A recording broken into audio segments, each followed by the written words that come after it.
आज की इस वीडियो में हम आपको लेके चल रहे हैं एक ऐसी जगह जिसे उत्तराखंड का मिनी स्विट्जरलैंड कहा जाता है। एक ऐसी जगह जहां दुनिया का सबसे ऊंचा शिव मंदिर है। एक ऐसी जगह जहां का शिव मंदिर पंच केदार में से एक है। ये जगह है उत्तराखंड के गढ़वाल क्षेत्र में रुद्रप्रयाग जिले में एक हिल स्टेशन चोपता। इस वीडियो में मैं आपको बताऊंगा कि आप चोपता की प्लानिंग कैसे कर सकते हैं, यहाँ तक कैसे पहुँच सकते हैं, यहाँ से आप कहाँ घूम सकते हैं, साथ ही यहाँ कहाँ ठहर सकते हैं। इस तरह की तमाम जानकारी आपको मिलेगी इस वीडियो में। अगर आप इस चैनल पर नए हैं तो चैनल को सब्सक्राइब कर लें, वीडियो को लास्ट तक जरूर देखें, अपने सुझाव कमेंट करें। तो चलिए मेरे यानी इस यात्रा के सूत्रधार दीपक झा के साथ घूमिए चोपता से तुंगनाथ।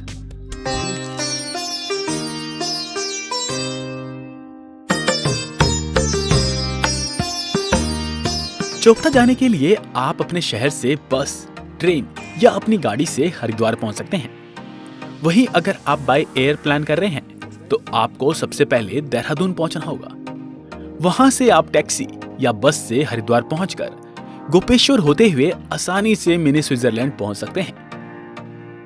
वहीं अगर आप बाय बस या ट्रेन से यात्रा कर रहे हैं तो आपको ऊखीमठ या गोपेश्वर तक ही बस मिलेगी। उसके बाद आप टैक्सी से ही चोपता तक पहुंच सकते हैं।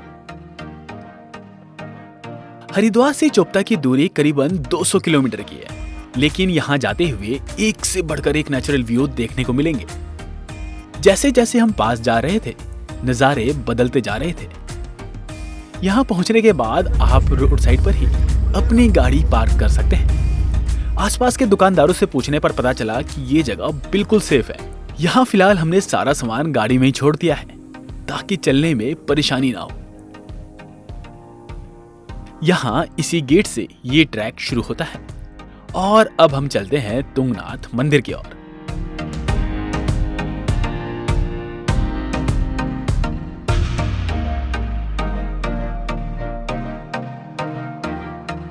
यहाँ आप चाहें तो घोड़े खच्चर से भी इस रास्ते को पार करके तुंगनाथ मंदिर तक पहुंच सकते हैं, जिसके लिए आपको इस ट्रैक की शुरुआत में ही पर्ची कटवानी होगी, क्योंकि यहाँ पर बिना पर्ची के बीच रास्ते में घोड़े खच्चर वाले नहीं बिठाते हैं।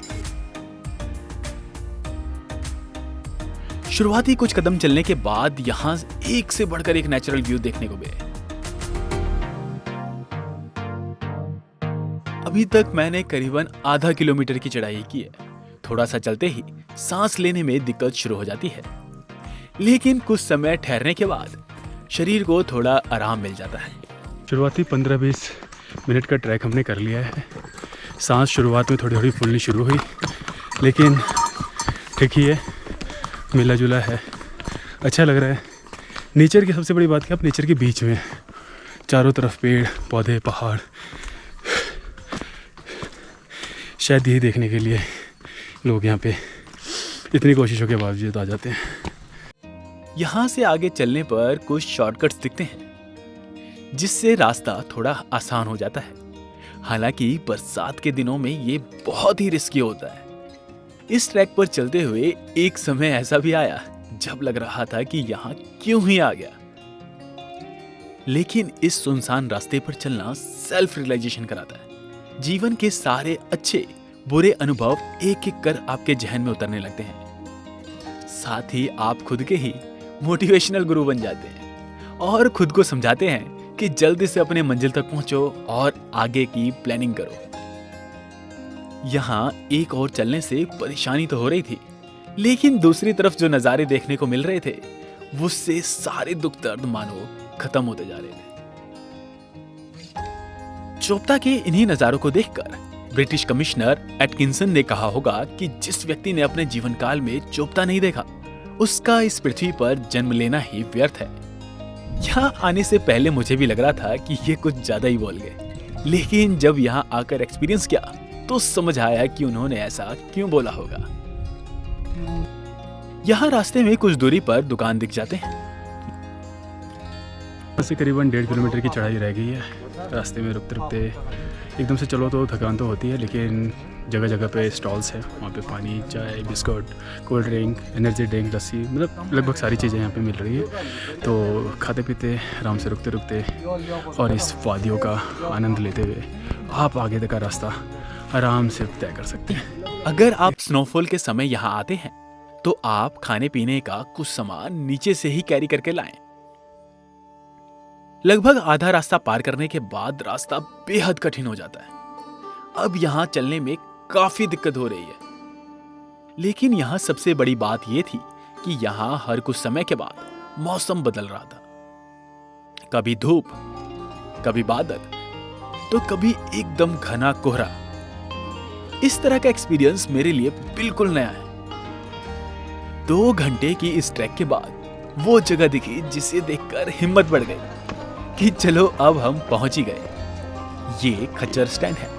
अगर आप घोड़े खच्चर से आते हैं तो आपको यहाँ से आगे की चढ़ाई पैदल ही तय करनी होती ये है। लगभग हम तुंगनाथ पहुँच गए हैं और इस ट्रैक को करने में हमें लगभग 2 घंटे के आसपास का टाइम लगा है। वो सामने वो चोटी पे वो जो मंदिर दिख रहा है वही है तुंगनाथ महादेव का मंदिर। तो अब चलते हैं आगे। यहाँ से आगे चलने पर बगल में एक कुंड दिखा और फाइनली हम अब पहुंच गए तुंगनाथ मंदिर। ये मंदिर भी केदारनाथ मंदिर की तरह पत्थरों का बना हुआ है, जो कि पंच केदार में से एक है। माना जाता है कि तुंगनाथ मंदिर का निर्माण पांडवों ने करवाया था। सर्दियों के मौसम में ये जगह बर्फ से बिल्कुल ढक जाती है, जिस वजह से तुंगनाथ मंदिर के कपाट 6 महीने के लिए बंद रहते हैं। मंदिर के बारे में सही जानकारी के लिए मैंने एक पंडित जी से ही सीधे बात की और उन्होंने तसल्ली से मंदिर के बारे में काफी कुछ बताया और समझाया। भगवान तुंगनाथ जी पूरे भारतवर्ष के सबसे ऊंचाई के शिवालय हैं। तुंग का मतलब होता है ऊंचाई से। ये मंदिर 12,500 फीट की ऊंचाई में स्थित है, इसलिए यहाँ का नाम तुंगनाथ है। ये मंदिर सारे द्वापर काल के मंदिर है। जब पांडव मोक्ष के लिए इस केदार खंड में आए थे तो भगवान शिव जी पांडवों को गोत्र हत्या और ब्रह्म हत्या दोष होने के कारण दर्शन देना नहीं चाहते थे, तो भगवान ने केदारनाथ में मायावी भैंसों का रूप धारण किया और उस भैंसे के रूप में भगवान जी जमीन में धंस गए तो पृष्ठ भाग को पांडवों ने वहाँ पे छू लिया। वहीं पे उनको आकाशवाणी हुई कि आप लोगों ने मेरे को स्पर्श कर लिया, आपको मोक्ष हो जाएगा। इस केदार खंड में भगवान शिव के 5 लिंग उत्पन्न हो गए। इनका दर्शन पूजन करो, आपको मुक्ति प्राप्त होगी।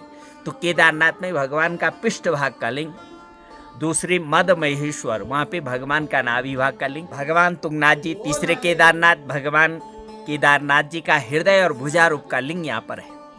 यहाँ की जो 12 महीने पूजा होती है गद्दी स्थान मक्कू मठ में, वहाँ पे 12 महीने पूजा होती है। चौथे हैं रुद्रनाथ जी, वहाँ पे भगवान का मुखमंडल है। 5वें हैं कल्पेश्वर, वह जटा के स्वरूप का लिंग है कल्पेश्वर, वहाँ 12 महीने खुला रहता है। इसलिए इस तरह से ये पंच केदार यहाँ पे उत्तराखंड में भगवान के 5 लिंग। और भगवान पशुपतिनाथ नेपाल, वहाँ पे 4 मुख हैं भगवान के केदारनाथ जी के, वो भी केदार ही मंदिर बनाए गए। आदि गुरु शंकराचार्य ने 8वीं सदी में इनकी खोज की और पूजाएं चलाई 1250 वर्ष पहले। तब से ये पूजा पाठ चला आ रहा है। इसके बाद हमने यहीं पर रात में स्टे करने का प्लान किया और निकल गए रूम देखने।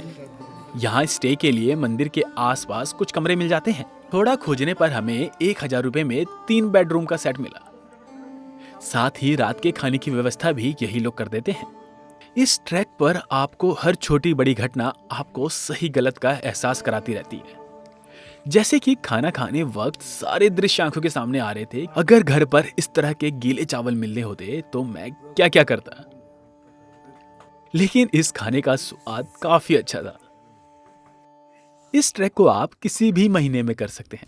अगर आप बर्फ देखना चाहते हैं तो आपको दिसंबर से मार्च के बीच यहाँ आना चाहिए।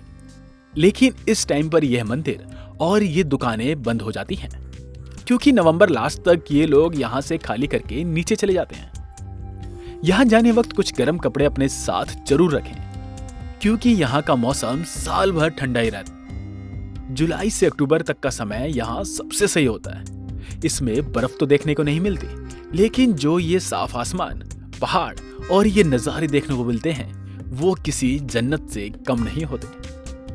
अगर आप यहाँ स्टे करते हैं तो पहले ही होटल वालों से बात कर लें, क्योंकि यहाँ बिजली की काफी समस्या रहती है। सोलर पैनल की बदौलत ही लाइट और चार्जिंग पॉइंट मिल जाते हैं, तो इसके लिए पहले ही क्लियर कर लें।